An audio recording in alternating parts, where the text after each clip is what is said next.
Just one shot. 1 second. Okay.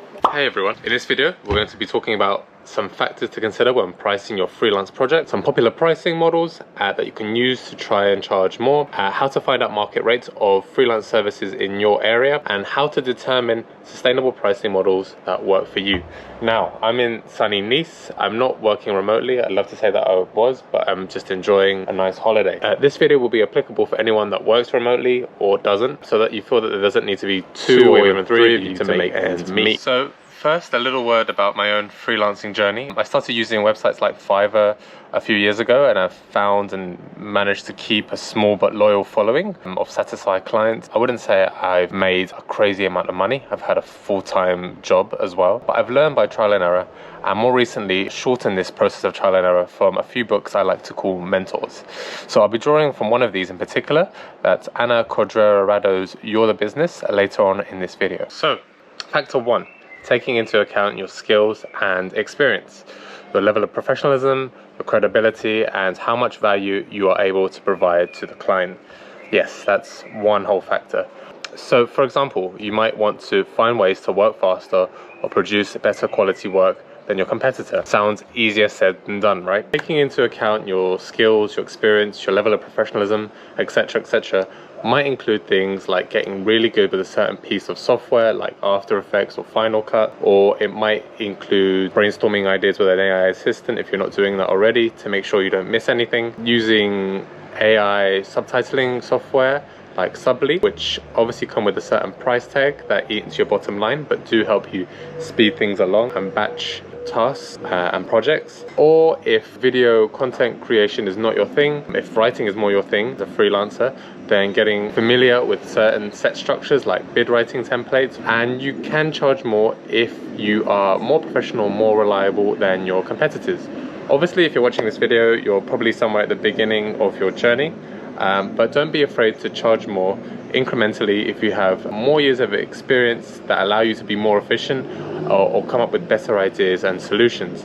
All these factors contribute to the value you're able to bring to your clients, and the value might be measured as things like return on investment based on how much you are charging and how much they are getting back, but it could also be other metrics as well, like engagement. So factor number two when considering how to price your freelancing work is the size of it, or the size of it. If you can price properly, taking into account the length and what's included and what's not included, you'll have an advantage. How many rounds of revision would there be? Is this a client that's known for wanting attention to detail? Is the project complex? Do you understand the project? Is it very urgent? Urgency means higher rate. Is the project interesting to you, or is it okay, or is it boring? Your overall level of enthusiasm doesn't influence the overall pricing, but it can help you work out if this is a project that you want to or can afford not to take on. The third factor to consider when pricing your freelance project would be your client. What is the professionalism of your client? What is the level of formality? Are they easy to communicate with? How responsive are they, especially when giving feedback? And what is the size? Smaller clients don't necessarily mean worse or worse rates, as they have room to grow and they can be more responsive and treat you more like a human. The next thing to consider in this third factor would be your competitors.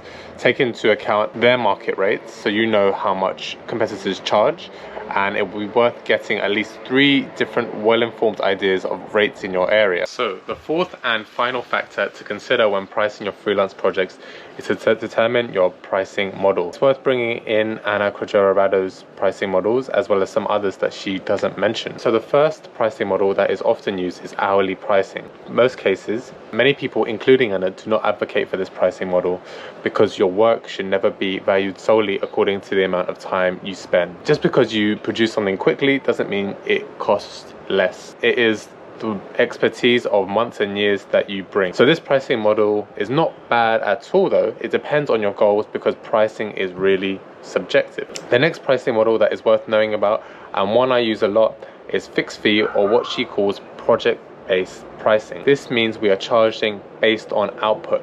You price the project based on the breadth and the complexity of the work, and then estimate the hours you need to complete it. You would multiply this by your hourly rate that you set, and voila, that's your fee. Rado says that this pricing model is reasonable, especially when you're starting out as a beginner. So the next pricing model is value-based. This pricing is based on the customer or client's perceived value of your product or service. So value-based pricing works at its best when your clients know you have the data to support your prices. One way to think about value-based pricing is the impact of your work on your client's business.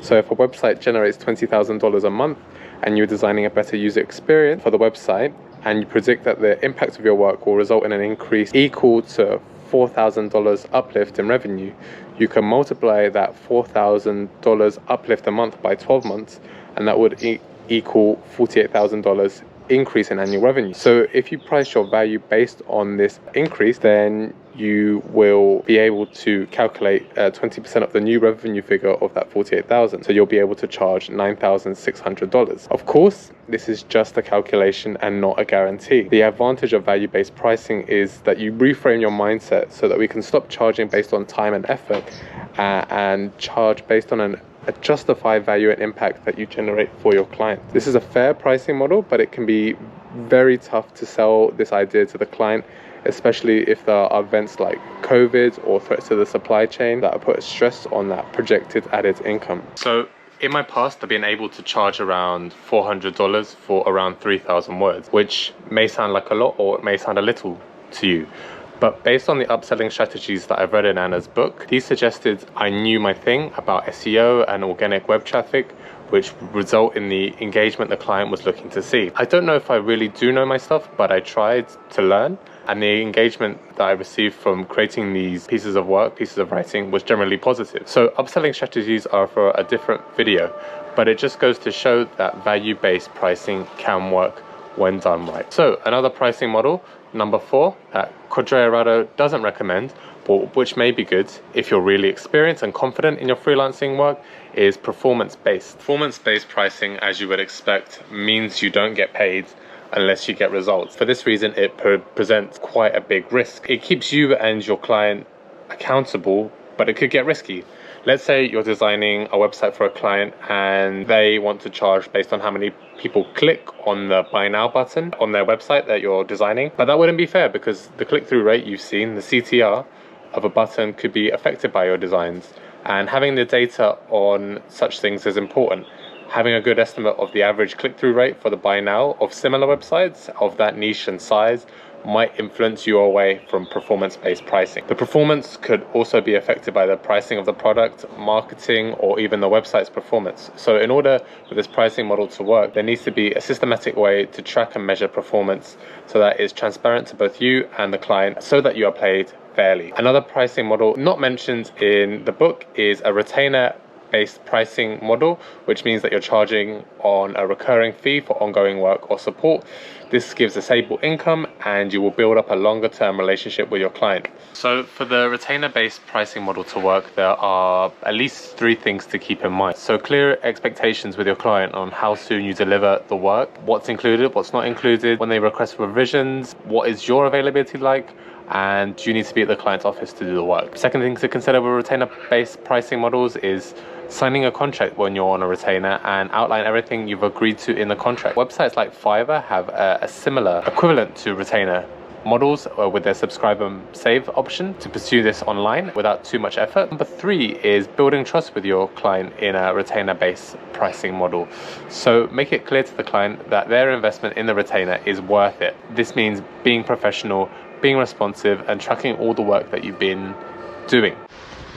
The 6th and final pricing model that I'm going to offer here is essentially indistinguishable from the retainer-based pricing model, and that is a subscription-based service. And that comes with some real advantages with larger clients, but it can be really overwhelming, and not everyone can sustain this pricing model, especially if they're working on their own, which many of you will be, I assume. So that's it, and I'll move on. So when trying to determine a sustainable pricing model that works for you, there are some things to consider. I am of the opinion, as are many other people, probably goes without saying, a strong brand image and reputation for quality can set out the mediocre from the superior. So to charge more, we are compelled to kind of increase our perceived value of our services in the eyes of clients. So the things we've talked about, like having data on our previous successes and really holding on to that information, say in a folder on our Google Drive, can help. And we can do that by achieving these 3 things. Number 1, quality.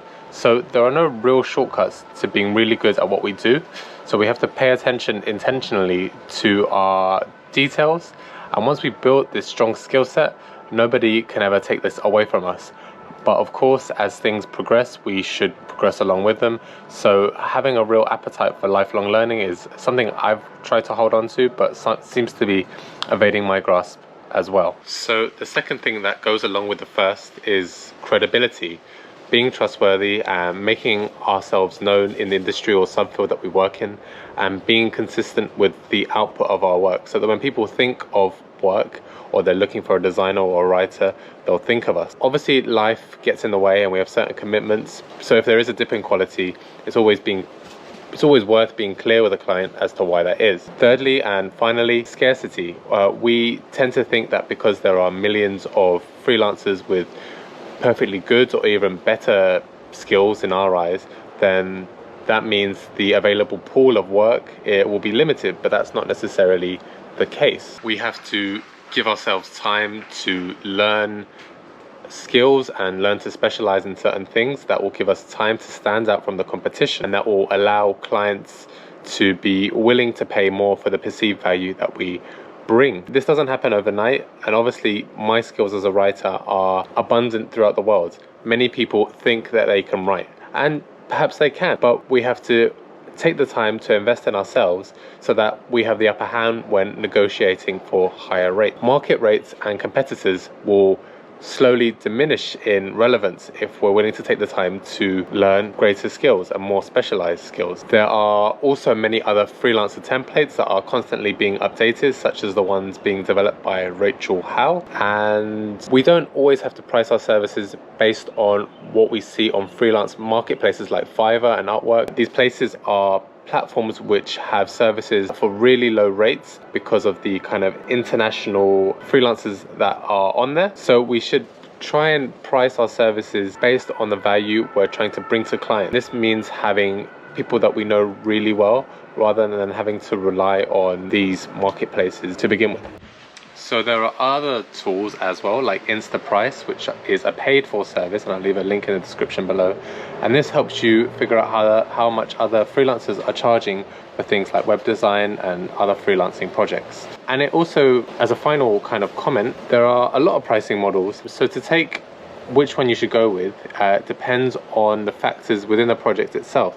So we don't have to stick with one pricing model because every project and every client is different, and sometimes we don't get to decide because some clients already have a set pricing model in their mind. And the good thing is, as you get more familiar with the freelance projects, you will know which one is appropriate for the project that you're doing. I think the important thing is just to get started, start somewhere, make mistakes, produce some freelance work and have fun with it. So that's what I want to leave you with. I'll see you in the next video, hopefully on upselling strategies for freelancers or maybe on something else. Thank you and good luck.